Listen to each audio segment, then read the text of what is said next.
நீங்கள் பார்த்து கொண்டிருப்பது செய்திவாசி 24x7 நியூஸ் சேனல். இந்த சேனலை லைக் பண்ணுங்க, ஷேர் பண்ணுங்க, சப்ஸ்கிரைப் பண்ணுங்க.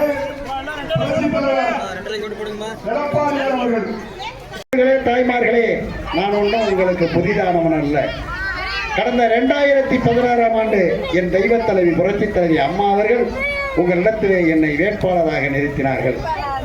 தெய்வ தலைவி புரட்சித் தலைவி அம்மா அவர்கள் நிறுத்திய வேட்பாளர் நியாயமானவராக உண்மையானவராக இருப்பார் என்ற நம்பிக்கையிலே நீங்கள் அம்மா அவர்களுக்காக எனக்கு இரட்டை இலை சின்னத்திலே வாக்களித்து 25,000 வாக்குகள் வித்தியாசத்திலே என்னை வெற்றி பெற செய்ததற்காக உங்களுக்கு என் வாழ்நாள் முழுவதும் நன்றி கடன் பட்டவனாக இருப்பேன் என்ற என் நன்றியை உங்களுடைய பாதங்களிலே காணிக்கையாக செலுத்திக் கொள்கின்றேன். பெரியவர்களே, தாய்மார்களே,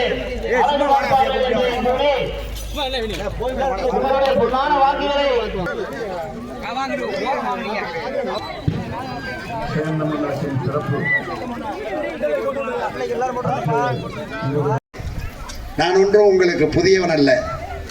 என் தெய்வ தலைவி புரட்சித் தலைவி அம்மா அவர்கள் 2016ஆம் ஆண்டு என்னை உங்களிடத்திலே சட்டமன்ற வேட்பாளராக நிறுத்தினார்கள். அன்று யாருமே அறிமுகம் இல்லை. எனக்கு யாரென்றே தெரியாது, என்ன யாரென்றே உங்களுக்கு தெரியாது.